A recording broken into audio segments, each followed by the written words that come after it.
무더운 여름에 또 교회에 오신 분들을 주님의 이름으로 환영합니다. 제가 교회에 있어 보니까 교회가 제일 시원합니다. 참 교회 좋은 교회입니다. 제가 오늘 설교 제목을 위기의 상황에서라고 제목을 정했는데, 뒤에 말씀을 더 제목을 붙이자면 위기의 상황에서 하나님의 역정케 하심을 경험합시다. 위기의 상황에서 하나님의 도우심을 경험합시다. 이렇게 붙일 수가 있는 거예요. 위기의 상황에서 하나님의 역정케 하시는 은혜, 도우심의 은혜가 여러분의 삶 가운데 넘쳐나기를 예수님의 이름으로 축복합니다. 우리가 계속해서 북쪽 이스라엘의 왕이었던 아합 왕과 관련된 말씀을 3주째 살펴보고 있습니다. 북이스라엘에는 19명의 왕이 있습니다. 19명의 왕이 북쪽에 있는 이스라엘이라는 땅을 다스렸는데, 그 19명 중에서 다 우리가 살펴봐야 되겠지만은 관심을 가지고 살펴볼 왕 두 왕이 있는데, 첫 번째 왕은 북이스라엘의 초대 왕이었던 여로보암의 왕입니다. 여로보암 왕은 북이스라엘 왕들이 따랐던 악의 기초를 놓았던 사람입니다. 선의 기초가 아니라 악의 기초를 놓았어요. 그래서 이스라엘을 다스렸던 북이스라엘 왕들을 가리켜서 평가할 때에 여로보암의 길로 갔다, 이런 표현을 써요. 여로보암의 길로 갔다라는 것은 하나님이 싫어하는 악한 길로 갔다라는 표현을 대표적으로 쓰는 말씀입니다. 그리고 오늘 또 두 번째로 관심을 가지고 살펴볼 왕이 있는데, 그것이 바로 오늘 우리가 살펴보고 있는 아합이라는 왕입니다. 아합이라는 왕은 북이스라엘의 7번째 왕으로 등극하여서 이스라엘을 통치했는데, 북이스라엘 가운데서 가장 악한 왕이면서도 또 여호와의 신앙을 버리고 바알과 아세라 신을 섬기는데 모든 백성들을 이끌어갔던 그런 인물입니다. 그러니까 하나님 볼 때에 굉장히 악한 거죠. 왕으로서 자신이 여호와 하나님을 섬기지 않는 것에서 끝나는 것이 아니라 왕의 그 위치를 이용해서 이스라엘 백성들, 자기의 백성들을 여호와의 신앙이 아닌 바알과 아세라, 우상을 섬기는 길로 몰고 갔던 인물이었기 때문에 하나님께서 아합 왕을 굉장히 싫어하셨음을 우리는 알게 됩니다. 그 아합 왕에게 그래서 하나님께서는 강력한 라이벌인 엘리야를 보냅니다. 왜냐하면 아합이 굉장히 너무 강력한 우상 숭배를 하니까 웬만한 선지자로 되지 않는 거예요. 그래서 우리가 성경에서 굉장히 능력을 많이 나타내고 또 성격이 열심히 있었던 이 엘리야를 들어서 이 아합 왕에게 가서 징계의 말씀을 전하게 합니다. 그 징계의 첫 번째 말씀이 무엇이었습니까? 내 말이 없으면, 여호와의 말씀이 없으면 이 땅에 비도 내리지 않고 이슬도 맺히지 않을 거다라는 그런 징계의 말씀을 줍니다. 우리나라에도 굉장히 오늘 요즘에 무더위가 기성을 부리고 있지 않습니까? 이 무더위에 여러분 만약에 물이 없다라고 여러분들 생각해 보세요. 단순히 먹는 물이 없다라는 것이 아니라 생존에 문제가 생기지 않습니까? 그것도 하루 이틀 물이 없는 것이 아니라 3년 6개월 동안에 하늘로부터 비도 내리지 않고 물을 얻을 수 있는 이슬도 맺히지 않았다라는 것은 하나님께서 내릴 수 있는 그 지역을 향한 가장 큰 징계를 하나님께서 지금 내리고 있다라고 보시면 되겠습니다. 이 이스라엘 땅이 얼마나 척박한 땅이요, 또 물이 없으면 살아갈 수 없는 땅이었는데 그 땅 가운데 그런 하나님의 징계의 말씀을 전하고 있습니다.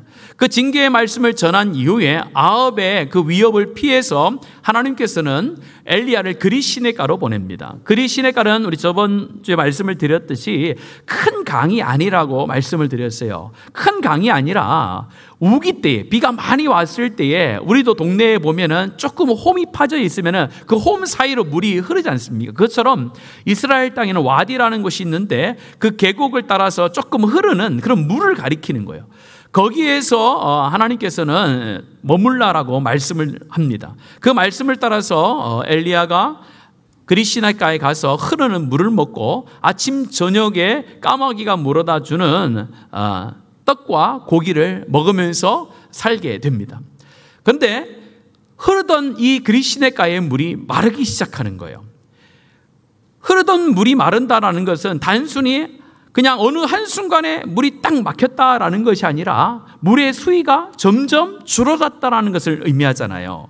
어떻게 흐르던 물이 하나님의 능력으로 요단강처럼 아니면 우리 홍해처럼 딱 막아서는 게 아니라 흐르는 양의 물이 점점점 눈으로 볼 수 있게 줄었다라는 것을 말하는 거예요. 그런 상황 속에서 엘리야가 가지고 있던 심정은 어떤 심정이었을까요?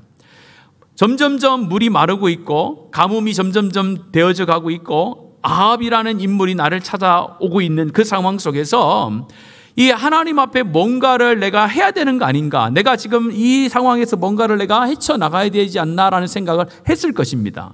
그 위기의 상황에서 그렇게 할 수 있다라는 거예요. 그런데 오늘 말씀해 보면은 그런 어떻게 보면은 눈에 보이는 위기 상황이 엘리야에게 왔을 때 엘리야가 했던 행동이 하나도 기록되어 있지 않습니다. 그 물이 줄어드는 것을 보면서 두려워했다라든지 아니면 다른 어떤 물을 찾아서 떠나려고 계획을 세웠다라든지 아니면은 그 땅에서 다른 곳으로 갔다라는 이야기가 나오지 않고 오늘 본문이 시작되어지는 첫 번째 말씀에서 이렇게 말씀하세요. 8절 말씀 같이 한 번 더 읽겠습니다. 시작. 여호와의 말씀이 엘리야에게 임하여 이르시되. 2절 말씀도 같이 한번 읽겠습니다. 2절 말씀입니다. 시작. 엘리야에게 임하여 이르시되. 똑같죠? 그리 시냇가로 보낼 때도 여호와의 말씀이 엘리야에게 임하여서 그 말씀을 듣고 그리 시냇가로 갔다라고 말씀을 드렸습니다. 오늘 또 그리 시냇가 마른 후에 이제 다른 곳으로 이제 옮겨야 될 상황 속에서 이 엘리야가 자기가 계획한 대로 옮겨간 것이 아니라 여호와의 말씀이 엘리야에게 임할 때까지 그곳에 있었다라는 것이 굉장히 중요한 거예요. 인간의 본성이라는 것은 자기에게 위험이 오면요, 그 위협으로부터 자기가 생존하기 위해서 뭔가를 행동을 하는 것이 인간에게 주어진 본성입니다. 우리 아이를 키우다 보면요, 아이가 4살, 5살 되면은 부모님에게 거짓말을 해요. 우리 아이 키우는 부모님들은 아셔야 됩니다. 4살, 5살 되면은 우리 아이가 나를 속일 수 있다는 걸 아셔야 돼요. 믿으면 안 돼요. 여러분들, 그 어린 아이가 왜 부모님이 묻는 말에 아닌 부모님에게 거짓말을 하며 부모님을 속일까요? 본성이 있는 거예요. 어떤 본성이요? 아, 내가 진실을 이야기했을 때 나에게 위기의 상황이 오겠구나. 엉덩이를 맞을 수 있는 충분한 위협의 상황이 있겠구나. 그런 걸 감각적으로 안다는 거예요. 그래서 아이들은요, 그것을 당하지 않기 위해서 거짓말을 서슴없이 하는 거예요. 그때 부모는 어떻게 됩니까? 거짓말하는 것을 알고는 놔두면 안 되겠죠. 엉덩이를 때려야 되겠죠. 인간의 본성이 그런 거예요. 사람의 생존의 문제가 걸려있을 때에 그 생존의 문제 속에서 사람은 어떻게든 그 생존의 문제에서 뭔가를 해결하려고 내가 애를 쓰게 돼 있다라는 거예요. 그런데 하나님께서는 하나님의 사람들을 하나님의 역사 속의 주인공으로 세우실 때마다 항상 거치는 과정이 있는데 너의 힘을 빼라는 거예요. 너가 할 수 있는 것을 내려놓으라는 것을 항상 테스트하셔요. 그러면서 하나님의 말씀이 주어질 때까지 그 자리를 지킬 수 있느냐 없느냐를 늘 보세요. 우리는 우리의 위기의 상황이 왔을 때 오늘 이 말씀 보면서 첫 번째로 우리가 가지고 있어야 될 삶의 모습은 하나님의 음성 앞에 귀를 기울이고 하나님의 말씀에 들려올 때까지 그 상황 가운데서 내가 머물러 있을 수 있는, 움직이지 않아 알 수 있는 담대함이 있는가, 믿음이 있는가를 한번 잘 살펴봐야 됩니다. 내가 불이 났는데 하나님 어떻게 할까요? 그래서 계속 불이 타는 안에 있다라는 그런 의미가 아니라 우리가 일상을 살아갈 때에 나에게 어려움이 연속이 되고 위기의 상황이 왔을 때에 여러분, 우리의 삶을 잘 살펴보면은 하나님의 말씀이 나에게 들려오지 않고 하나님의 뜻이 나에게 오지도 않았음에도 불구하고 내 인생은 내가 살아가겠습니다라는 계획과 목표를 가지고 내가 그 문제 속에서 위기 상황에서 나오려고 하는 행동들이 굉장히 많다라는 것을 우리는 알고 있어요. 그렇게 행동하는 것이 지혜롭다 생각하는 그런 시대를 우리가 살아가고 있습니다. 그러나 믿음의 사람은 항상 하나님의 말씀, 하나님의 뜻, 하나님의 방향이 우리 가운데 올 때까지 그 자리에서 하나님의 음성을 들는 훈련이 되어야 되는 줄로 믿습니다. 하나님의 말씀을 듣는 것이 너무나도 중요한 거예요. 하나님의 말씀을 듣기 위해서 오늘 우리가 이 자리에 온 줄로 믿습니다. 오늘 우리가 하나님의 말씀을 드릴 때에 이런 마음을 가지고 듣는 거예요. 하나님, 내 삶의 여정이 지금 계속해서 이루어지고 있는데 이 삶의 여정 속에서 내가 어떠한 길을 가야 되고 어떤 것을 선택해야 되고 하나님께서 내 삶 속에 무엇을 원하십니까에 대한 명확한 하나님의 음성을 들어야, 하나님의 말씀이 나에게 와야 내가 내일부터 삶을 살아가는 일상의 삶들 속에서 그 원리와 원칙을 가지고 삶을 살아갈 수 있다라는 겁니다. 그렇지 않고 오늘 들은 말씀은 말씀이고 내일의 삶은 나에게 주어진 거기 때문에 내 마음대로 살겠다라는 것은 하나님이 원하는 삶이 아니다라는 거예요. 특별히 우리의 삶의 위기 상황이 계속 펼쳐지고 있는 이 상황 속에서 가장 중요한 것은 항상 말씀 가운데 우리의 모든 신경과 초점을 맞춰야 될 줄로 믿습니다. 그래서 여러분은 계속해서 하나님의 말씀을 들어야 되는 거예요. 하나님의 말씀을 들어야 그것으로부터 믿음이 일어나고 그 믿음이 삶으로 이루어지는 그런 은혜를 경험할 수가 있습니다. 말씀이 들려오지 않으면요, 우리의 삶은 늘 위기 속에서 살아갈 수밖에 없는 거예요. 오늘 하나님의 말씀을 들으면서 우리의 육체의 모든 중심을 하나님 앞에 집중시키고 우리 모든 영의 중심을 하나님께 집중시키고 하나님의 뜻이 어디에 있는지, 하나님이 나에게 뭘 말하는지, 하나님의 음성이 들려올 때까지 내가 움직이지 않겠습니다라는 그런 열정과 그런 용기와 담대함을 가지고 오늘 이 말씀 가운데 우리의 삶을 살아가는 복된 여러분들 되기를 주의 이름으로 축원합니다. 그러면서 이 위기 속에서 본능적으로 행동하지 않고 하나님의 말씀을 들었던 엘리야가 했던 것이 뭐냐면요, 순종하는 거예요. 이 순종은 쉬운 순종은 아니었던 것 같아요. 엘리야가의 말씀을 오늘 9절에 보면은 엘리야가 하나님께 들었던 말씀을 9절에 기록하고 있는데 아주 단순한 말씀이에요. 9절 말씀 같이 한번 읽겠습니다. 시작. 너는 일어나 시돈에 속한 사르밧으로 가서 거기 머물라. 내가 그곳 과부에게 명령하여 내게 음식을 주게 하였느니라. 그리시네가에 물이 마르자 하나님께서 말씀하시면서 다시 어느 곳으로 가라라고 지명을 정해주는데, 일어나 시돈에 속한 사르밧으로 가라. 먼저 첫 번째 사르밧으로 가서 거기 머물라라고 명령을 첫 번째 내렸고, 두 번째는 그곳에 있는 과부에게 명령하여 자기를 공기하도록, 자기 위를 먹이도록 하라라고 두 가지 명령을 내리셨어요. 굉장히 쉬운 어떤 하나님의 말씀인 것처럼 보이는데 이 말씀을 순종하는 엘리야의 입장에서 보면요, 쉽지만은 않았던 거예요. 상황이 지금 어떤 상황이냐면요, 첫 번째 시돈에 속한 사르밧으로 가서 머물라라고 돼 있어요. 시돈에 속한 사르밧, 이 장소적인 위치를 옮기는 것도 쉽지 않았어요. 거리상으로도 한 140에서 160km 정도 떨어진 곳이에요. 우리나라에서도 지금 여기에서 140km, 160km를 걸어가라면 여러분들 가겠습니다라고 쉽게 갈 수 있겠습니까? 요즘 같은 이런 날씨에 어렵겠죠. 날씨가 시원해지면 가겠습니다 이렇게 얘기하겠죠. 어려운 거예요. 장소를 옮긴다는 거 어려운 거예요. 단순히 이런 육체적으로 어려운 것뿐만 아니라 지금 여기는요, 시돈 땅이에요. 시돈 땅. 이스라엘 땅이 아닌 거예요. 시돈 땅인데 시돈 땅에 가라고 했을 때 그 시돈 땅에 누가 다스리는 땅이냐면요, 열왕기상 16장 31절을 한번 읽겠습니다. 열왕기상 16장 31절입니다. 시작.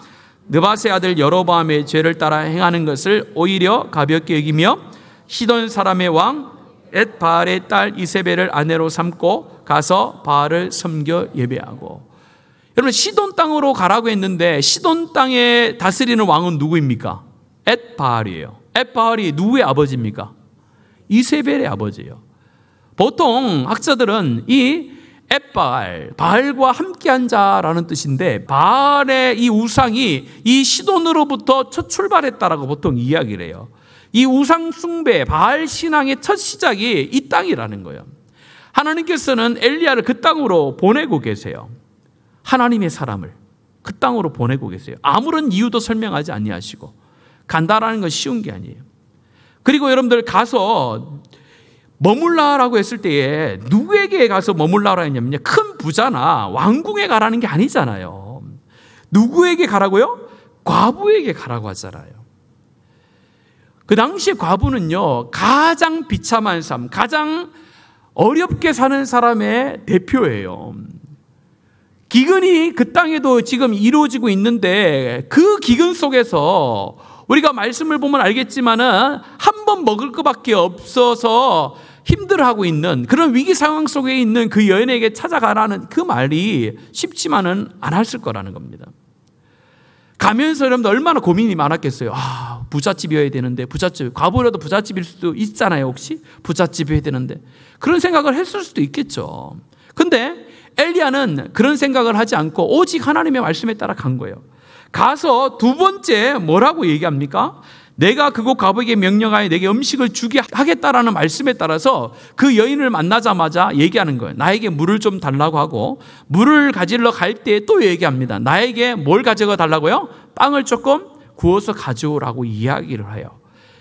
그게 쉬운 이야기일까요? 결코 쉬운 얘기가 아니라는 거예요. 엘리야는 비상식적인 사람이 아니잖아요.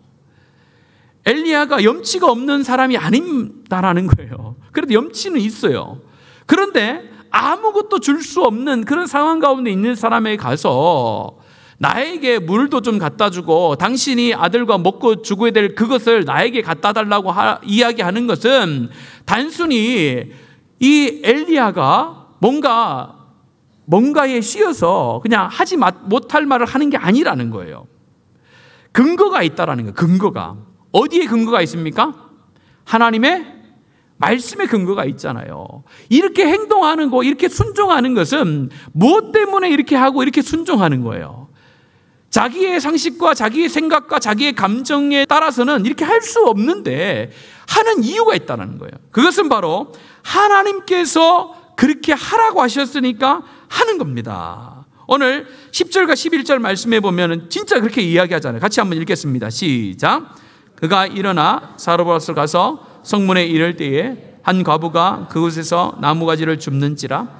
이에 불러 이르되 청하건대 그릇에 물을 조금 가져다가 내게 마시게 하라. 그가 가지러 갈 때에 엘리야가 그를 불러 이르되 청하건대 내 손에 한 네개로 가져오라. 진짜로 그렇게 이야기하잖아요.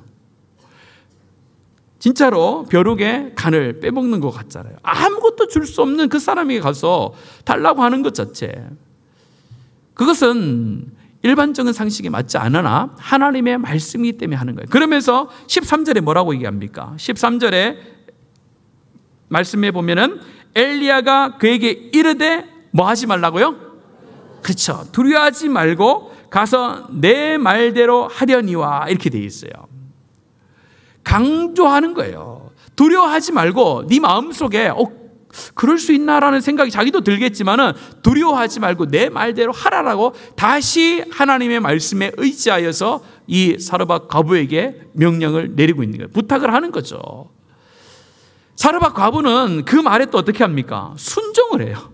엘리야도 이해가 되지 않는 상황 속에서 상식이 통하지 않는 그런 상황 가운데서도 하나님의 말씀을 따라서 순종하는데 그 말씀을 받는 이 사르밧에 있는 과부도 이해가 되지 않는 행동을 하는 거예요. 그가 가서 뭐합니까? 실제로 빵을 만들어 와서 그 엘리야에게 주는 거예요. 15절의 첫 시작을 뭐라고 말씀합니까? 시작. 그가 가서 엘리야의 말대로. 그렇죠. 진짜 엘리야도 하나님의 말대로 그렇게 그 여인에게 요구하고 참 놀랍지요. 그런데 15절에 보면은 또한 그 여인이 가서 엘리야의 말대로 하였더라 이렇게 하는 거예요. 이 여인이 이렇게 할 수 있었던 것은 이유가 있습니다.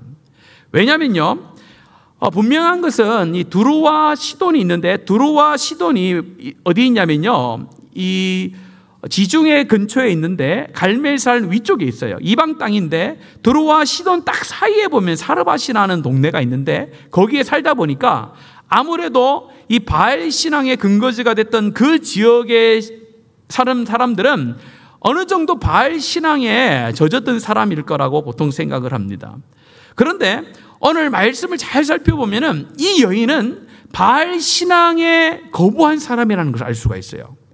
12절의 말씀에도 어느 정도 알 수 있는데 12절 같이 한번 읽어볼까요? 12절입니다. 시작.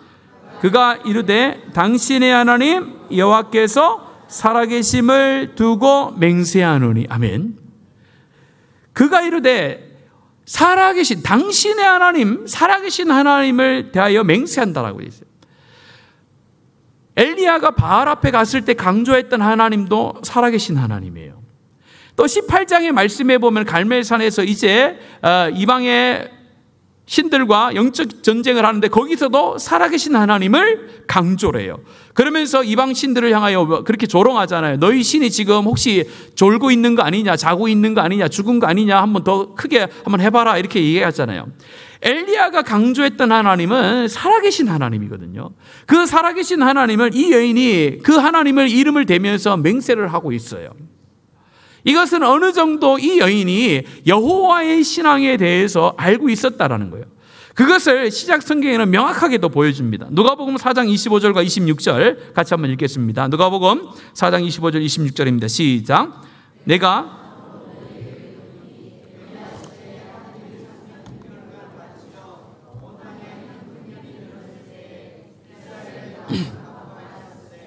엘리야가 그 중 한 사람에게도 보내심을 받지 않고 오직 시돈 땅에 있는 사렙다의 한 과부에게 뿐이었으며.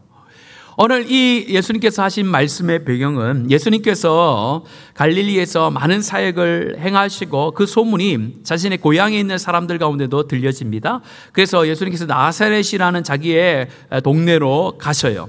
가서 회당에서 하나님의 말씀을 전할 때에 정말로 권위 있는 말씀이라는 것을 듣고 많은 사람들이 놀래요. 와, 어떻게 이 예수가 우리와 함께 자랐던 사람인데 이런 권능의 말씀을 전할 수 있느냐, 이렇게 놀라기는 해요.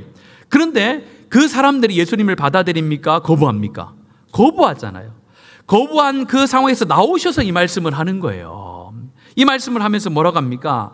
엘리야 시대 때에도 하늘이 3년 6개월간 닫히 온 땅에 큰 흉년이 들었을 때에 이스라엘 땅에도 위기의 상황, 절체절명의 위기의 상황 속에 있었던 수많은 과부들이 있었다. 근데 하나님께서 엘리야를 그들 과부에게 보내지 않고 저기 사렙다에 있는 그 두로와 시돈 지역에 있는 그 과부에게로 보내셨다라고 말씀해요. 이것은 앞에 있는 내용을 염두에 두고 말씀하시는 거예요. 이스라엘에 있는 사람들은 여호와의 말씀을 거부하고 있다는 거예요. 여호와의 말씀이 엘리야를 통하여 지금 선포되고 있는데 이 이스라엘 땅에 있는 북이스라엘에 있는 수많은 사람들은 내 말을 다 거부하고 있다. 여호와의 신앙을 버렸다라는 거예요. 그런데 이 이방 땅에 있는 이 과부, 이 사람은 누구의 신앙을 가지고 있는 거예요? 여호와의 신앙을 가지고 있는 거예요. 그래서 하나님께서 엘리야를 먹이시고 살피시기 위해서 이 시돈 땅으로 보내시고 이 과부에게 보낸 것이 아니라 하나님께서는 누구를 살려내기 위해서 그 땅으로 보낸 거예요? 바로 엘리야를, 이 과부를 살리기 위해서 보내신 거예요. 하나님의 눈이 거기에 초점이 맞춰져 있는 겁니다. 그래서 그 여인이 이 엘리야의 말을 듣고 순종할 수가 있었던 거예요. 단순히 뭐 이거 먹고 죽으나 안 먹고 죽으나 똑같으니까 주자, 그런 의미로 순종한 게 아니라 이 사람이 하나님의 사람인 것을 알고 하나님의 사람이 말씀한 것이 살아계신 하나님의 말씀인 줄 알고 말하잖아요. 두려워하지 말라는 거예요. 그러면서 뭐라고 합니까? 먼저 나로 먹게 한 다음에 그 후에 먹으라고 말씀을 하지 않습니까? 그것을 믿었다는 거예요. 이 여인도 순종했다는 거죠. 그래서 이 순종을 통하여서 엘리야와 이 사렙다에 사는 과부가 나중에 어떻게 됩니까? 하나님의 도우심으로 계속해서 살게 되는 것입니다. 이처럼 우리가 위기의 상황 속에서 하나님의 말씀이 어디 있는지 집중하고 관심을 가져야 돼요. 그때 하나님께서는 반드시 우리 가운데 말씀하신 줄로 믿습니다. 그 말씀이 들려오면은 오늘 엘리야와 같이 또한 이 사렙다에 살고 있는 한 과부와 같이 살아계신 하나님의 말씀인 줄 알고 내 상황과 형편과 모든 것에 있어서 뭔가 맞지 않는 것처럼 보이지만은 그 하나님의 말씀의 순종이 하나님의 기적을 일으키는 귀한 도구가 되는 줄로 확신하시는 저와 여러분 되기를 간절히 소원합니다. 그것이 바로 믿음의 행동이에요. 내 수준에 맞추어서, 내 상황에 맞춰서, 내 경험에 맞춰서, 내 지식에 맞춰서, 세상에 맞추어서 하나님의 말씀을 재단하는 게 하나님의 사람의 삶이 아니라 그것과 조금 다를 수 있다라는 거예요. 상황적으로, 시기적으로 다를 수 있어요. 그러나 그 하나님이 말씀이 들어오면은 그 말씀에 따라 순종하는 것이 하나님의 사람의, 하나님이 기뻐하시는 사람의 모습인 줄로 믿습니다. 그래서 하나님은요, 정말로 하나님의 말씀을 순종하는 사람을 좋아하시는 것 같아요. 사무엘상 15장 22절, 우리가 너무나도 잘 아는 말씀인데 같이 한번 읽겠습니다. 시작. 사무엘이 이르되 여호와께서 번제와 다른 제사를 그의 목소리를 청종하는 것을 좋아하심 같이 좋아하시겠나이까? 순종이 제사보다 낫고 듣는 것이 수량의 기름보다 나으니. 사무엘이 사울을 향하여 외치는 겁니다. 사울이 정말로 하나님이 받으실 만하다고 생각했던 것들, 그런 또한 모습으로 제사를 드린 것처럼 보이지만은 그 사울 가운데 가장 하나님께서 기뻐하시는 것이 빠져 있었어요. 그 빠져 있는 것이 무엇입니까? 바로 여호와의 목소리를 청종하는 것이 빠져 있었어요.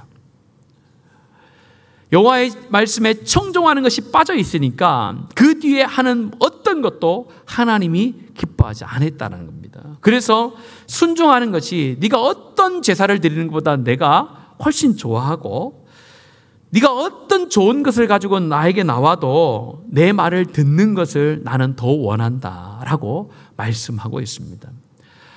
우리가 자녀들이 사랑스러울 때가 언제냐면요, 많이 시대가 변해서 좀 달라졌습니다만은 부모로서 자녀가 가장 사랑스럽게 보일 때는 부모의 말에 어떻게 하는 거예요?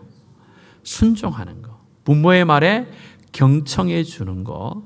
그것이 부모로서 자녀를 볼 때에 굉장히 사랑스럽잖아요. 우리 하나님께서는 성경 전체를 통하여 이 마음을 계속해서 전달하고 있습니다. 하나님께서 가장 좋아하시는 것은 많은 것을 가지고 오는 것, 화려한 것을 하나님 앞에서 드리는 것이 아니라 네가 내 말에 청종하느냐, 정말로 순종하는 것, 또한 하나님의 말씀을 듣는 것에 네가 얼마만큼 즐거워하고 기뻐하느냐에 하나님의 관심이 있는 줄로 믿습니다. 오늘 저와 여러분, 지금 하나님의 말씀을 듣는 저와 여러분이 하나님의 기쁨이 되는 줄로 믿습니다. 우리가 뭔가를 많은 것을 해서 하나님께 영광을 돌리는 것보다 하나님의 말씀에 순종하는 것, 하나님의 말씀에 경청하는 것이 하나님이 더 기뻐하신다라는 거예요. 그러면서 요구합니다. 요구하시는데 참 하나님께서는 요구하실 때도 너무나 좀 잔인하게 요구하신다라는 생각을 좀 들기도 해요. 오늘 말씀에 보면은 13절 다시 한번 읽어볼까요? 13절입니다. 시작. 엘리야가 그에게 이르되 두려워하지 말고 가서 내 말대로 하려니와 먼저 그것으로 나를 위하여 작은 떡 한 개를 만들어 내게로 가져오고 그 후에 저는 이 뒷부분이 없어야 되는 것이 말이 맞는 것 같아요. 내 말대로 하려니와 먼저 그것으로 나를 위하여 작은 떡 한 개를 만들어 내게로 가져오고 너희는 굶어라, 이렇게 돼야 되잖아요. 상황적으로 그게 맞는 말이잖아요. 왜냐하면은 자기들 둘이 먹을 것밖에 없는 상황에서 그것을 엘리야에게 주면 자기 먹을 게 없는 거예요. 근데 엘리야는 이야기하는 거예요. 그 다음도 있다라는 거예요. 먼저와 그 다음이 지금 표현되고 있는 거예요. 하나님께서는 많이 있을 때 달라고 하시면 되는데 주면은 아무것도 없을 때 우리 가운데 요구하실 때가 있다라는 거예요. 근데 왜 하나님께서는 그렇게 요구하실까요? 이유를 제가 3가지로 말씀을 드릴게요. 첫 번째 이유는 왜 하나님께서는 내가 아무것도 없는 상태에서 그 아무것도 없는 그것까지도 달라고 하실까? 그것은 하나님은 동정이나 구제의 대상이 아니라는 거예요. 내가 가지고 있는 많은 것 중에 조금을 떼서 하나님 도와줄게요 라고 주는 그런 대상이 아니는 거예요. 하나님을 절적으로 신뢰하지 않으면, 신뢰하는 믿음이 없으면 네가 나에게 줄 수 없는 것을 나에게 달라는 거예요. 조그만 믿음, 하나님을 반만 믿음으로 드리는 그런 것이 말고 너의 전 삶을 들여서 내가 받고 싶은 것이 있다라는 것을 말씀하는 거예요. 그렇기 때문에 하나님께서는 우리가 어려울 때 자꾸 뭘 요구하시는 것 같아요. 그런데 하나님 앞에 드리는 것은요, 우리가 하나님의 나라를 위하여 심는 것인 줄로 믿습니다. 그것은 소멸되는 게 아니에요. 그냥 버리는 것이 아니라 하나님 나라의 귀한 씨앗으로 심겨져서 그 씨앗이 나중에 30배, 60배, 100배의 결실을 맺게 하시는 놀라운 능력을 체험하게 될 줄로 믿습니다. 단지 하나님께서는 뭔가 우리 가운데 아무것도 없을 때에 더 힘들어져라라고 무엇을 요구하시는 것이 아니라 그 힘들 때에 네가 정말로 나를 신뢰하느냐, 정말로 나를 믿고 따라갈 수 있느냐를 테스트하시는 것 같아요. 많이 있을 때 달라고 하면요, 드릴 수 있어요. 그런데 그 드렸지만은 진짜 믿음이 아닐 수 있다는 거예요. 풍족할 때 드리다 보니까 이 남은 풍족함으로 내 인생을 살아갈 수 있을 것처럼 여기며 드리는 것은 하나님을 향한 전적인 믿음이 아니다라는 거예요. 내게 이것을 드리면 아무것도 없는데 그것을 달라 하실 때에 하나님 앞에 드릴 수 있는 그 순종의 마음, 그것을 오늘 우리 가운데 요구하신다라는 마음이 듭니다. 저와 여러분의 삶 가운데 하나님 앞에 시간을 드리든 여러분의 열정을 드리든 물질을 드리든 이런 마음으로 하나님 앞에 드리는 저와 여러분 되기를 원합니다. 하나님, 내가 드릴 수 있는 최선입니다. 하나님, 내가 이것 드리면은 정말로 더 이상 하나님 앞에 드릴 것이 없는 인생입니다 라는 그런 마음으로 여러분의 인생의 삶의 시간과 여러분의 건강과 여러분의 물질을 주님 앞에 드리시길 바랍니다. 주님 앞에 심는다라는 거예요. 버린다라는 것이 아니라 심는 거예요. 그 심어야 하나님께서는 심는 대로 거두게 하시는 놀라운 역사를 체험케 하시는 거예요. 심은 것이 없는데, 전심을 다하여 심은 것이 없는데 어떻게 우리가 열매를 맺을 수 있겠습니까? 오늘 하나님 앞에 전심을 다하여 우리의 최선의 것을 심는 저 여러분 되기를 간절히 원합니다. 마지막으로 하나님께서 오늘 이 말씀을 주신, 이 사건을 주신 이유는요, 구원하심과 보호하심과 복의 원천이 살아계신 하나님밖에 없다라는 것을 가르쳐주는 줄로 확신합니다. 그걸 가르쳐주는 거예요. 오늘 하나님께서 모든 것의 주관자 되시고 우리 삶의 모든 것을 채우시는 원천이 된다는 것을 가르쳐주는 거예요. 성경의 말씀에 보면요, 이런 고백들이 오늘 이 사건뿐만 아니라 고백을 통해서도 많이 나타납니다. 3명의 고백을 한번 읽어봤으면 좋겠는데 욥의 고백을 한번 읽겠습니다. 욥기 1장 21절 말씀입니다. 시작. 주신 자도 여호와시요 취하신 자도 여호와시니 여호와의 이름이 찬송을 받으실지이다. 주신 자도 누구라고요? 여호와시요 취하신 자도. 우리는 주신 자도 여호와신데 취하신 자는 없으면 참 좋겠잖아요. 그런데 그렇지 않아요. 하나님께서는 우리 가운데 주실 수도 있고 취하실 수도 있는 분인 줄로 믿습니다. 그러나 그 하나님은 항상 우리 가운데 가장 좋은 것으로 주시는 줄로 믿습니다. 그렇기 때문에 하나님이 주실 때 감사하고 취하실 때도 하나님의 손에 뜻이 있겠구나라는 그런 마음을 가지고 살아가는 것이 살아계신 하나님이 나의 보호자가 된다는 믿음의 삶입니다.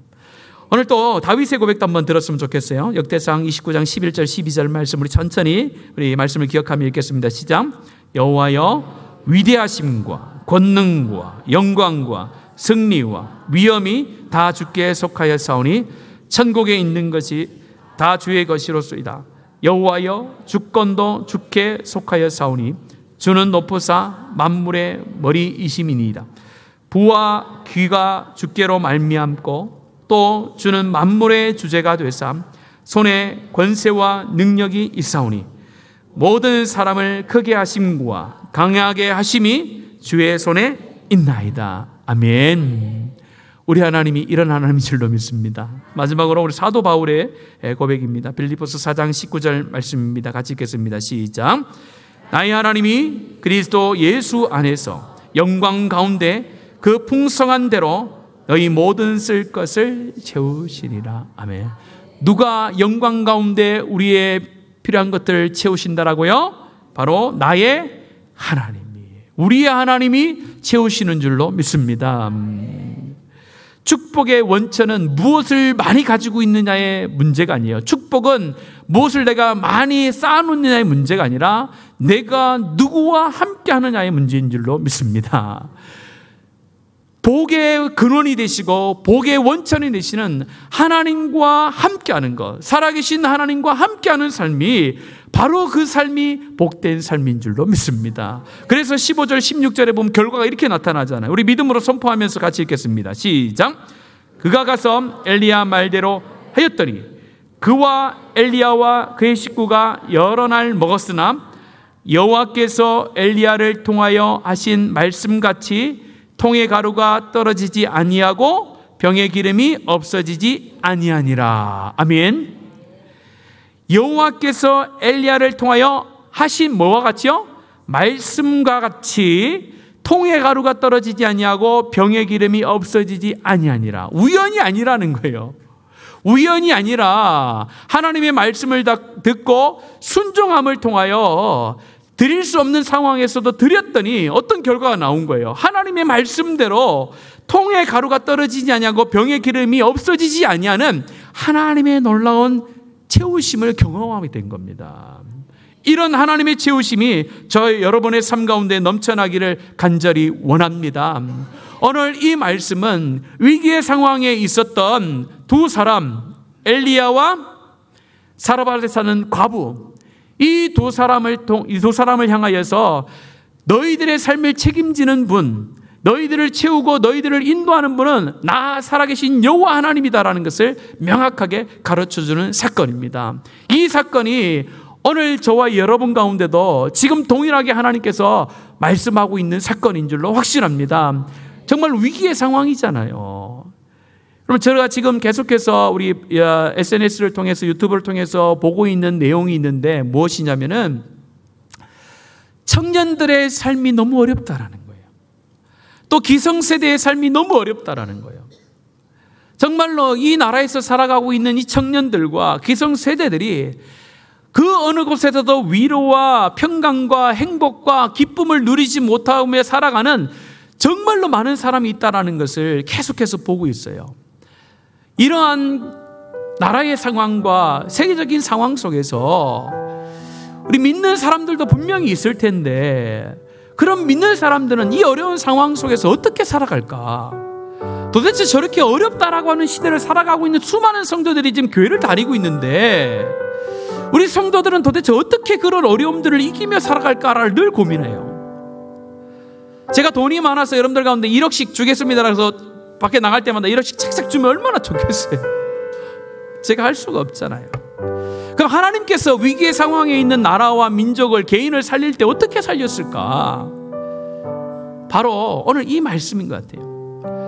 어떤 위기의 상황에 있을 때도 하나님의 눈은요 사르밧 과부를 향하여 있은 줄로 믿습니다. 저 사르밧에 있는, 이방 땅에 있는 그 여인, 아무도 신경 안 쓰는 여인이에요. 당장 그 음식 하나 먹고 죽어야 되는 인생이었어요. 그런데 우리 하나님께서는 그 사람을 보시고 누구를 보내요? 선지자 엘리야를 보내시잖아요. 엘리야를 보내셔서 하나님을 체험케 하고 하나님을 만나게 하고 그 위기 속에서 살려내시잖아요. 어떻게 보면요 저와 여러분이 사르밧에 살고 있는 과부와 같은 모습이지 않을까요? 오늘 시간이 끝나면 내 인생이 아무런 기대가 없는 것처럼, 그 어떤 것도 나에게 희망이 없는 것처럼 보이는 그런 삶을 살아가는 사람들이 이 시대에 우리 교회 안에 얼마나 많습니까? 그런 분들에게 하나님께서는 동일하게 말씀해요. 두려워하지 말라라는 거예요. 두려워하지 말고 내 하는 말을 믿어라. 내가 너에게 하는 말을 믿으라는 거예요. 신뢰하라. 나는 죽은 자의 하나님이 아니라 살아계신 하나님입니다. 그 하나님이 너를 채우겠다라는 거예요. 마르지 않는 샘과 같이, 마르지 않는 통과 같이, 마르지 않는 기름병과 같이 내가 너 인생을 채워나가겠다는 거예요. 이끌어 나가겠다라고 약속하고 계십니다. 그 말씀 여러분들 믿음으로 받으시는 은혜가 있기를 원합니다. 어려워 힘들어도 여러분들 말씀을 신뢰하면서 살아갑시다. 그럼 하나님께서는요 정말로 놀라운 일로, 정말로 생각지도 않은 일로 우리의 삶을 채워가십니다. 저는 그 하나님을 기대합니다. 여러분도 그 하나님을 기대하는 줄로 믿습니다.